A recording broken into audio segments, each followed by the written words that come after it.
Olá, estamos mais uma vez no nosso programa Mega Agro Podcast, o podcast do produtor rural, porque aqui o agro tem voz.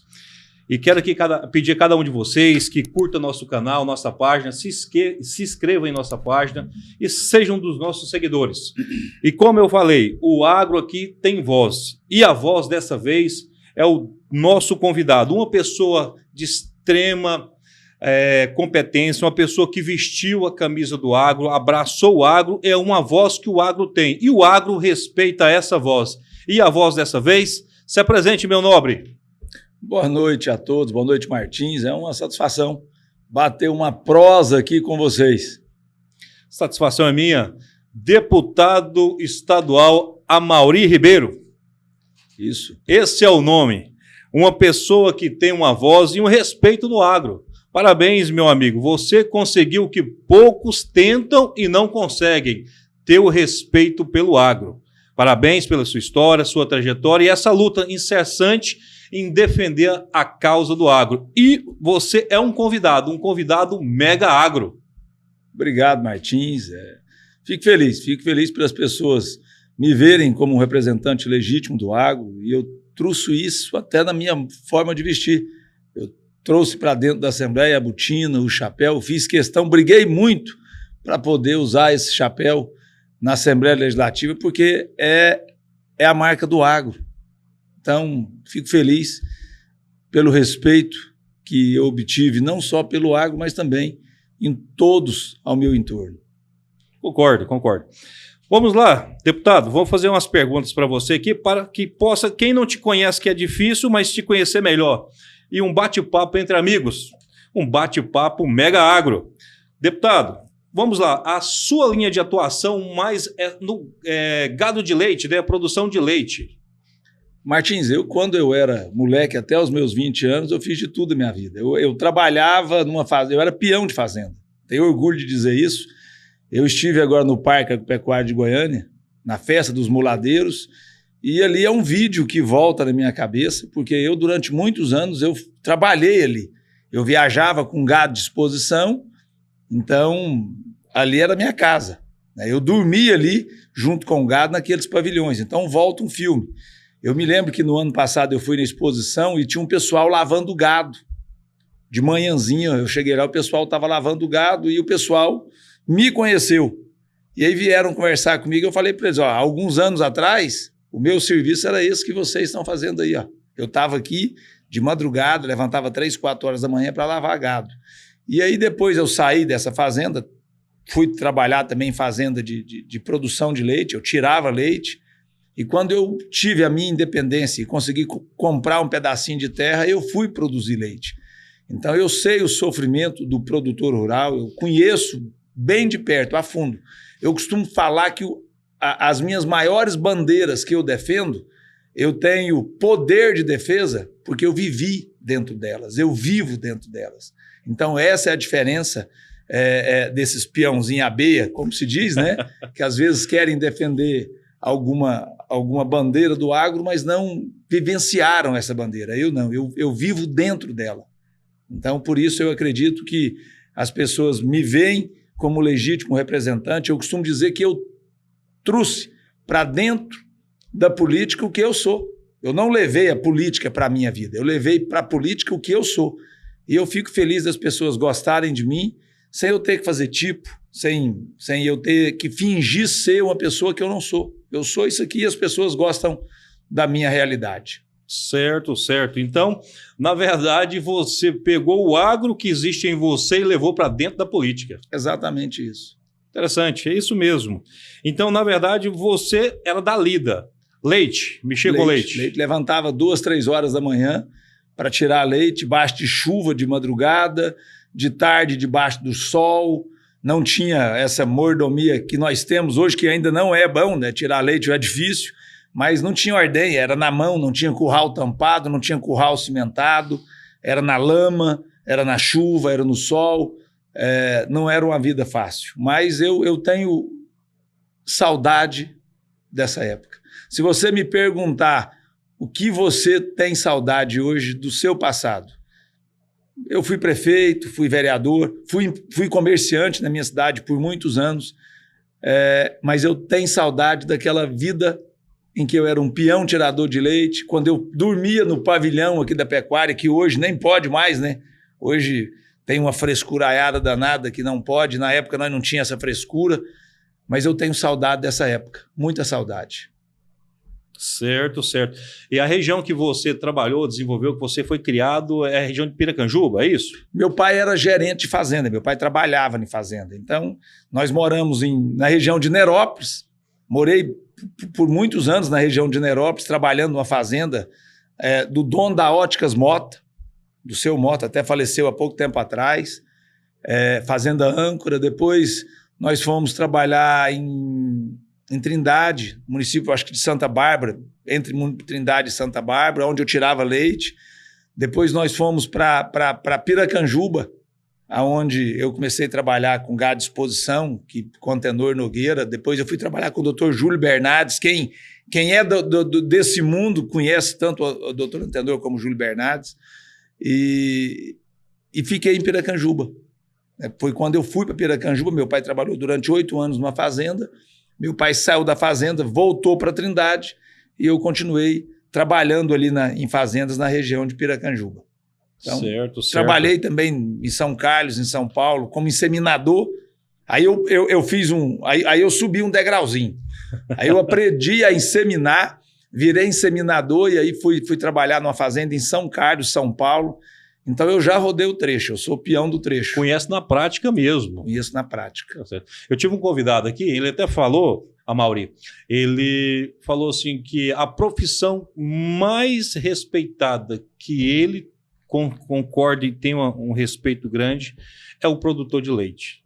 Porque esses produtores de leite que vai pegar o leite, produzir o leite de certa forma, o produtor de leite, e vai levar para as crianças do Brasil, que é o nosso maior patrimônio. E o produtor de leite não é só a questão da produção, é a questão da dificuldade para se produzir leite. Vaca, ela não dá leite, ela produz leite. Para ela produzir leite, tem toda uma estrutura, um trabalho em torno dessa vaca, né? E produzir leite hoje no Brasil está ficando inviável. Já é difícil há vários anos, mas hoje eu acho que nós nunca tivemos uma crise tão grande na produção leiteira como agora, né? Primeiro, pelo alto custo, o baixo preço que nós recebemos aí dos laticínios, e agora uma concorrência desleal com um produto importado. Um leite que nós não conhecemos a qualidade, que vem da Argentina e países que fazem ali uma triangulação, e agora com o governo do atual presidente, ele arreganhou a porteira para a entrada desse produto no Brasil, prejudicando muitos nossos produtores, porque é uma concorrência desleal. Nesses países existem incentivos ao produtor de leite. Nós aqui não temos incentivos. Nós não temos uma política pública ligada ao produtor de leite, como nós temos para a soja, para o milho, um preço padrão, um parâmetro de preço. Nós não temos isso aqui. Quem coloca preço no nosso produto, isso Martins, é o laticínio. O laticínio não compra o nosso produto. Nós entregamos leite e depois de 50 dias que nós vamos saber o preço que ele vai pagar pelo produto que ele começou a pegar 50 dias atrás. Então, produzir leite nesse país hoje está se tornando inviável. Milhares e milhares. Nós éramos em torno de 1.600.000 produtores há alguns anos atrás. Quase 500 mil de produtores já abandonaram nos últimos anos a produção. E a cada dia, centenas e centenas estão abandonando. Vai chegar um ponto que produtor de leite nesse país vai ser artigo de extinção. E aí, essa conta vai chegar ao consumidor final. Porque quando não tiver mais se produzindo leite e nós tivermos que comprar o leite, aí o preço será outro. Então, infelizmente, o que nós vemos hoje no Brasil é os laticínios que deveriam proteger, blindar esses produtores de leite, porque somos nós que fornecemos a ele a matéria-prima e eles assim não fazem. Não fazem. Quando o produtor de leite quebrar, acabasse o produtor de leite nesse país, o próximo a quebrar serão os grandes laticínios que hoje trabalham em forma de cartel, fazendo monopólio do preço do nosso produto. Eles se sentam, definem qual é o preço que vai ser pago, qual é o prejuízo que eles vão dar aos produtores de leite, porque eles sentam, tiram o seu lucro, e tirando o seu lucro, eles veem o que vão pagar o produtor. Isso é inaceitável. É o único produto no mundo que você entrega sem saber o preço. Inclusive, você já respondeu até uma pergunta de um dos nossos inscritos no nosso canal aqui. Falando isso, siga-nos no nosso canal, no YouTube, no Instagram, no Facebook. Curta a nossa página, deixe seu like. Inclusive, um dos nossos inscritos aqui, deputado, fez esse questionamento. A pergunta que ele pediu para nos fazer para você. Você acha, deputado, que o leite poderá subir, melhorar o preço? Uma pergunta que ele fez. A segunda, por que vendemos o leite e não sabemos o preço? Primeiramente, nós vivemos nessa esperança. Eu mexo com leite, eu estou com 51 anos. Comecei a mexer com leite com 12, 13 anos de idade. Eu comecei a tirar leite, eu tinha 10 anos de idade, eu já sabia tirar leite. E desde então eu ouço falar que o leite vai melhorar de preço. Há 38, 39 anos. E não melhora. O produtor de leite vive de esperança. É um homem de fé. É um homem de fé. Não vai melhorar, o ano que vem vai melhorar, mês que vem vai melhorar. E aí, quando ele está lá no fundo do poço, se aumenta 30, 40 centavos no litro de leite, ele começa a ter esperança. Uma vaca que valia 5, ele, o leite vai melhorar de preço, vai lá e compra ela, uma que valia 5, ele vai lá e compra por 10.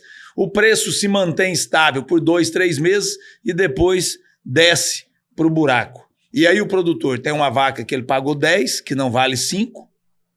Ele tem uma estrutura, é muito grande a estrutura em torno do produtor de leite. O investimento é muito alto.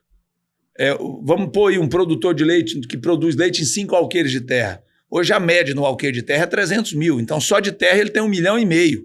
Mais a estrutura que ele tem que ter para ter galpão, ordenha, tanquinho, o trato para o gado, para plantar o milho, para colher o milho, para fazer a silagem.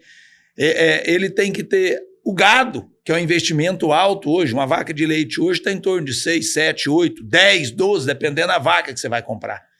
Então é uma estrutura, um investimento muito alto. Aí você tem uma estrutura ali de 2, 3 milhões de reais, de um pequeno produtor, que vai dar para ele um rendimento de 2, 3 mil reais. Hoje um produtor que tira 500 litros de leite e vende o seu produto a 1,70, 1,80, ele não tem 20, 30 centavos de lucro. Então ele não vai ter um rendimento no final do mês ali com todo essa aplicação que ele tem ali de terra, estrutura, gado. Ele não tem um rendimento de 2, 3 mil reais por mês. Eu costumo dizer que quando eu era peão, eu achava que patrão ganhava dinheiro produzindo leite. Depois que eu virei o patrão, eu descobri que o meu peão, o meu funcionário na fazenda, na minha chácara, ganhava mais dinheiro que eu. Porque sobrava, o salário dele era mais do que me sobrava no fim do mês. E eu tirava em torno de 700 litros de leite. Tanto que eu parei. Eu não consegui sobreviver, eu parei de produzir leite em grande escala. Eu hoje tiro lá na roça 100, 120 litros de leite e se faz queijo, porque é o que compensa. Porque se você for vender o leite, não está compensando. Vender leite a 1,70, então você fazendo queijo, você consegue fazer um preço melhor no litro, de 3 a 4 reais, porque você vende o queijo. Você tem a dificuldade de produzir, o trabalho de produzir, mas você consegue agregar mais no preço do litro. Então, infelizmente, essa esperança que o leite vai melhorar, que o leite, ela vem de décadas e nunca melhorou. Talvez melhore no futuro, porque nós teremos aí que poucos produzindo leite da forma que está tendo. Agora, qual é o maior prejuízo, Martins, no que vem acontecendo?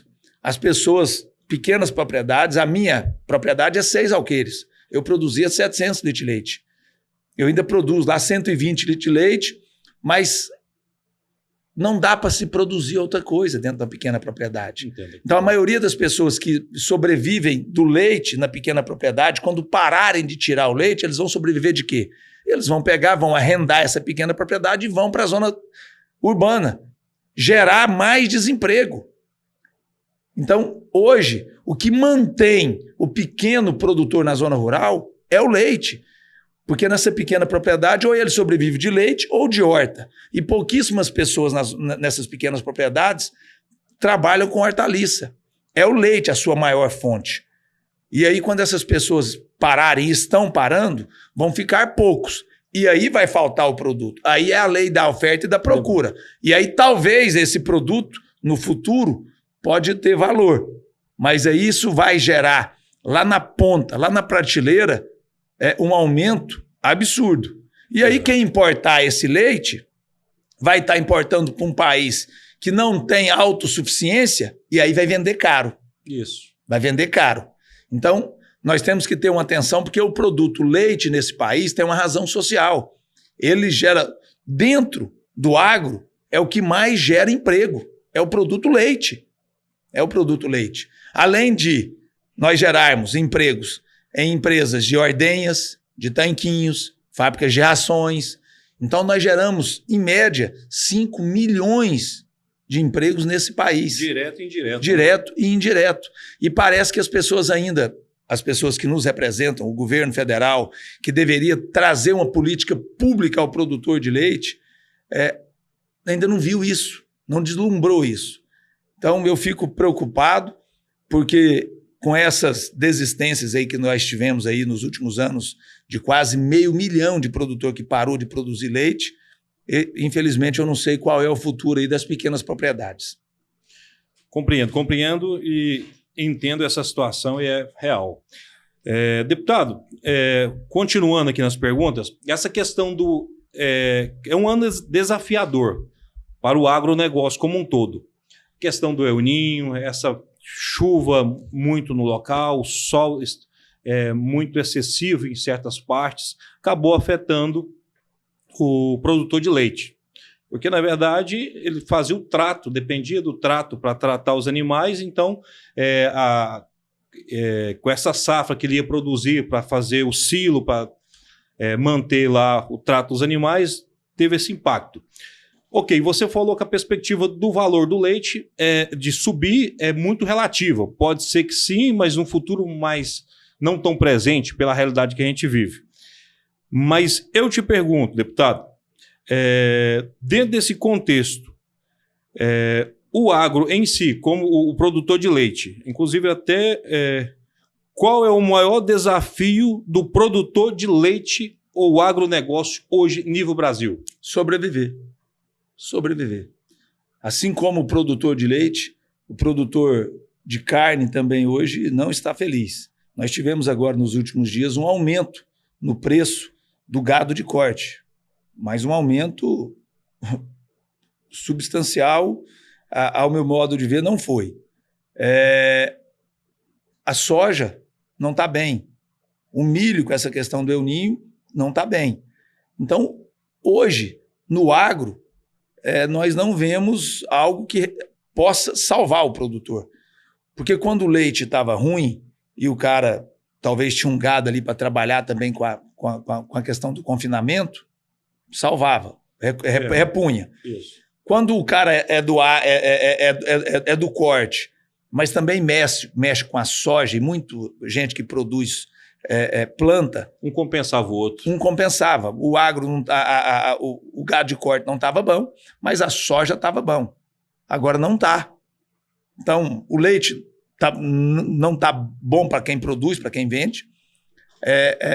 Para você confinar também não está dando tanto resultado como merecia, né? Porque é um trabalho muito intenso essa questão do confinamento. E para quem planta, que é um investimento muito alto em maquinário, em estrutura, em terra, você pensa você pegar 2, 3, 10 milhões, cavar um buraco e enterrar ele. É mais ou menos isso. E para que esses 10 milhões te deem lucro, você depende de chuva na hora certa e você depende de sol na hora certa. Eu tenho amigos que tiveram 30%, 40% de prejuízo numa área plantada que estava excelente, porque não conseguiram colher. E o excesso de umidade estragou a soja, azedou a soja, amargou. E aí ela não consegue ser colhida a tempo e hora, ela perde o valor. Quando não se perde tudo, porque se não dá para colher, tem soja que se perde tudo, ela abre, ela joga tudo no chão.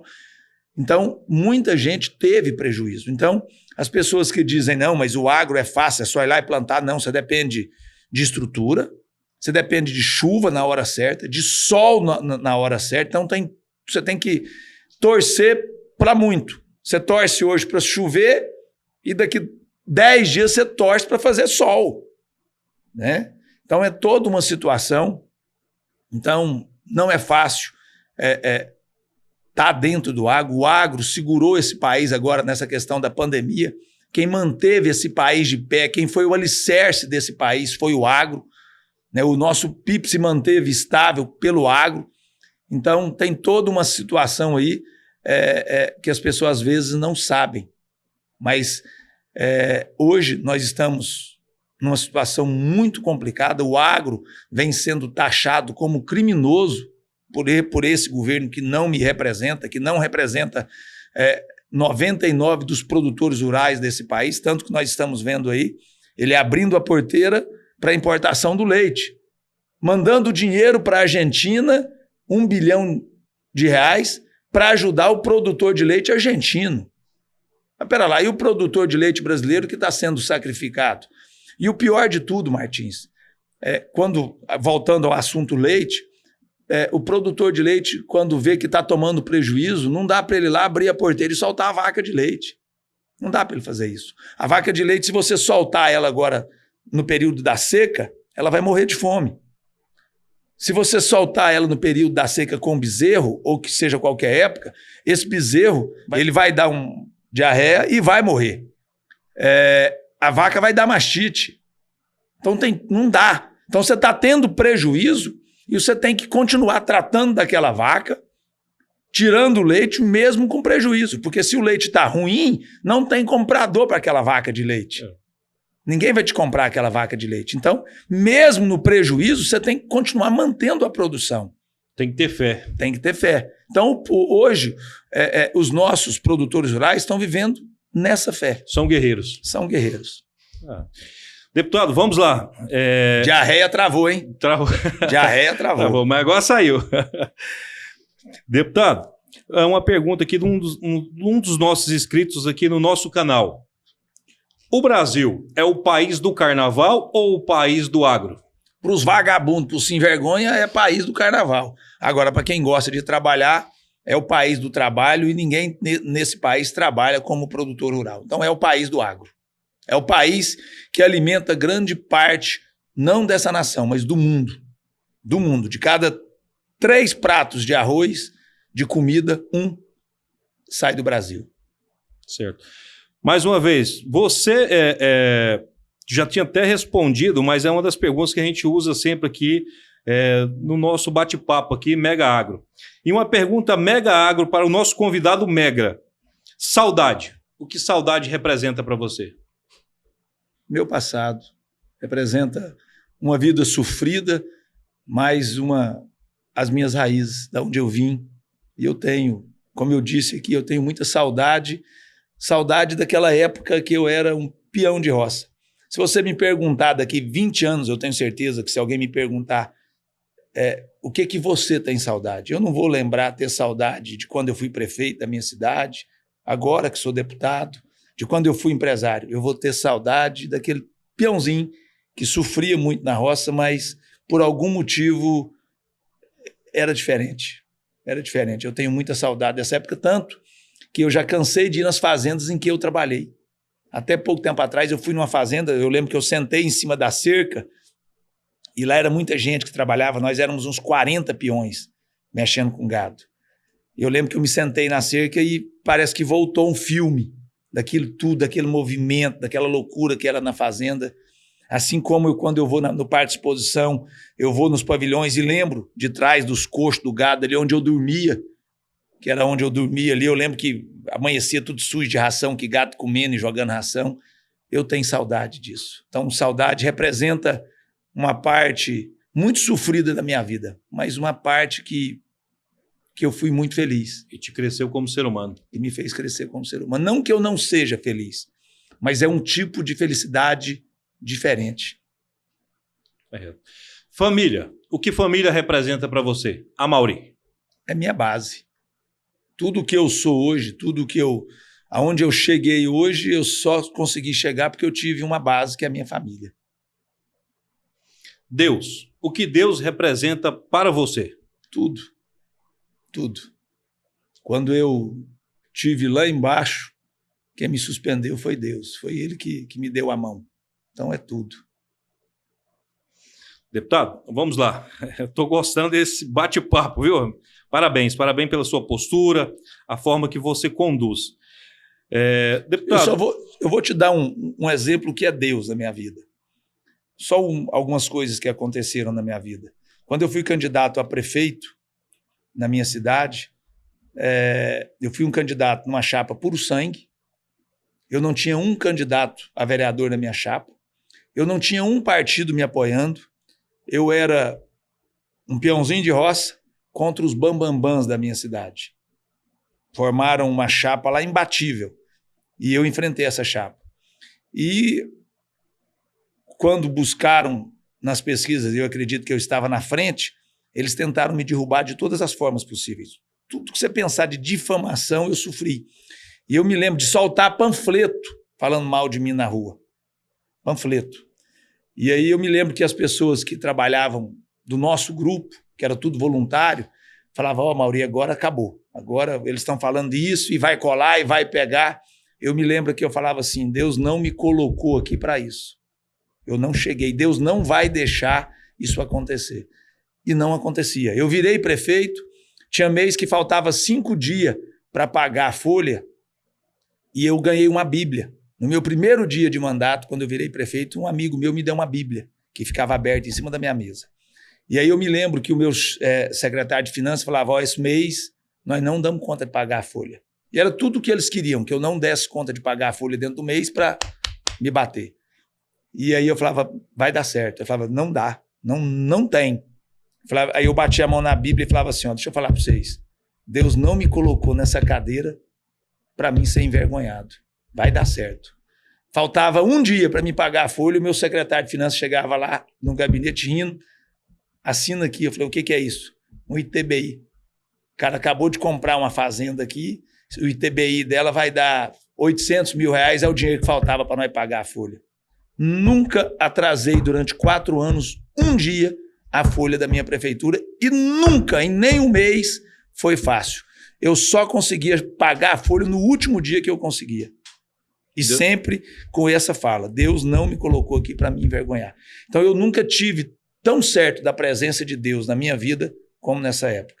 Eu nunca tive uma fé tão fervorente nele como nessa época. Então, só para você saber o quanto Deus me conduziu até aqui. E tudo o que aconteceu na minha vida, onde tentaram me derrubar, Deus reverteu, deu capote e me engrandeceu. Tudo que tentaram fazer. Quando tentaram tirar o meu chapéu, quando eu tomei posse e minha esposa sentou no meu colo por 30 segundos e eles me atacaram por isso, e aí foram atrás, e aí descobriram, tentaram me derrubar por isso, e aí descobriram que ela se sentou no meu colo porque eu havia cedido a cadeira dela para uma senhora de 84 anos que estava em pé. Então, tudo isso que tentaram fazer para me derrubar, na política ou fora dela, foi revertido. Deus parece que deu o capote e reverteu-se a meu favor. Deus é fiel, né? Por algum motivo, ele me quer bem. Eu sou um puta de um pecador, falo muita merda, tenho um temperamento complicado, mas eles dizem que Deus olha o seu coração. E ele sabe que o meu coração é puro.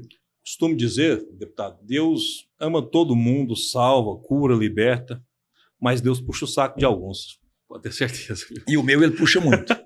Graças a Deus. Amém, amém. Deputado, vamos lá. Pelo que eu vi aqui, sua postura não é para esse atual governo. Você é bolsonarista? Eu sou pelo correto. Bolsonaro é o correto. Bolsonaro implantou nesse país o que nós nunca tivemos. Primeiro, ele ensinou o brasileiro a amar essa nação. Nós havíamos perdido isso. Ele nos ensinou a amar a bandeira verde e amarelo. Ele nos ensinou a ser patriotas. Eu fui nos Estados Unidos quando eu deixei de ser prefeito. Eu tinha vontade de conhecer os Estados Unidos. E eu saí em 2016 e fiquei 3 meses nos Estados Unidos. Eu deixei de ser prefeito e fui ser badeco do meu irmão lá nos Estados Unidos. Fui trabalhar de peão para o meu irmão nos Estados Unidos durante 3 meses. Eu queria conhecer os Estados Unidos. E eu me surpreendi, porque eu fiquei lá de abril a junho, julho. Então eu passei, 4 de junho, né? 4 de julho, eu passei o 4 de julho nos Estados Unidos. Martins, eu nunca vi algo semelhante. O 4 de julho lá, aonde você passava, em viaduto, bandeira dos Estados Unidos, as casas todas com bandeiras, os caminhões, nós passávamos em algumas rodovias com centenas de caminhões fazendo serviço. No 4 de julho, eles eram colocados de escama. Dava uma fila aí de 200, 300 metros de caminhões e maquinários em forma de escama às margens das rodovias, todos com a bandeira dos Estados Unidos. Bandeiras imensas. Amor à pátria. Amor à pátria. E eu nunca havia visto isso, tinha visto isso aqui no Brasil. E o Bolsonaro nos ensinou isso. Quando nós fomos para a porta dos quartéis, e eu estive nas portas dos quartéis, onde não quebramos, não fizemos baderna, nada. Eu estive aqui na porta do quartel em Goiânia e fiquei lá durante alguns dias com aquelas pessoas que ali estavam. Eu chorei várias vezes, vendo aquelas pessoas ali em volta das suas bandeiras, abraçadas com as suas bandeiras. Todos os momentos se cantava o hino nacional brasileiro. Então você vê ali 10, 15, 20 mil pessoas cantando o hino nacional por amor, por respeito à sua pátria. Ou quando não estava cantando o hino nacional, estava cantando uma música evangélica, uma música de Deus. Não tem como você não se emocionar com o seu país, com o seu povo. E Bolsonaro nos trouxe isso, ao contrário do que esse presidente que aí nos trouxe. Vergonha. Vergonha por ser um governo corrupto, que foi preso, réu confesso da maioria dos seus, empresas que participaram do esquema de corrupção, e agora nesse governo, vendo todos os que foram presos e condenados, voltando para o governo, inclusive o presidente. Então, não é que eu seja bolsonarista. Bolsonarismo hoje não é mais um homem. Bolsonaro hoje são princípios. Então eu sou um bolsonarista por defender os mesmos princípios que Bolsonaro defende e milhões de pessoas nesse país também defendem. E tenho orgulho de dizer isso. Eu sou Deus, sou pátria, sou família e hoje mais do que nunca eu sou liberdade, porque é isso que estão tentando nos tirar. A liberdade, inclusive de nós, que temos imunidade parlamentar, que temos o fórum da fala, o direito à fala, foro privilegiado, mas com esse governo aí, com esse judiciário que se implantou nesse país, até isso, eu tive a presença da Polícia Federal na minha casa, porque subi na tribuna e disse que estive na porta dos quartéis, que ajudei com água, com comida quem estava lá, e tive a presença da Polícia Federal na minha casa, e levaram o meu celular, fui tratado ali como um bandido. Um bandido. Não pelo tratamento da Polícia Militar, mas pela presença dela ali na minha casa, onde nós só vimos no passado a Polícia Militar visitar a casa de bandido. Hoje nós estamos vendo a Polícia Federal, não a Polícia Militar, a Polícia Federal visitar a casa de pessoas simplesmente por pensamentos políticos diferentes ao desse governo que aí está. Isso só nos traz vergonha. Deputado, vamos lá. Qual a mensagem que você pode deixar para o produtor rural do Brasil de meu Deus? Que nós não nos desanimemos. Eu acho que o produtor rural não pode desanimar. Como eu disse, nós carregamos esse país nas costas aí por um bom tempo, durante a pandemia, e que é só uma fase. Essa fase vai passar, esse governo vai passar e tudo vai voltar ao que foi um dia. Eu acredito nisso. Então, nós não podemos desanimar. Essa é a minha mensagem que eu deixo ao produtor rural brasileiro. Deputado Amaury Ribeiro, muito obrigado pela sua presença, pelo aceitar o nosso convite, por estar aqui conosco. Você é um convidado Mega Agro, importante demais nesse contexto em defesa do agricultor e do agronegócio. Meu respeito e minha admiração, e as portas estão sempre abertas para você, sempre. Eu que agradeço, Martins, agradeço a todos vocês aí. Obrigado de coração pelo espaço. Sempre que for convidado, faço questão. Foi uma prosa boa, eu deixei você falar pouco, né? Falei muito. Né? Sensacional, amigo. Um abraço a todos aí do Mega Agro. Estamos juntos por um estado e um país bem melhor do que esse que está hoje. Está dado o recado. Amém. Obrigado. Forte abraço.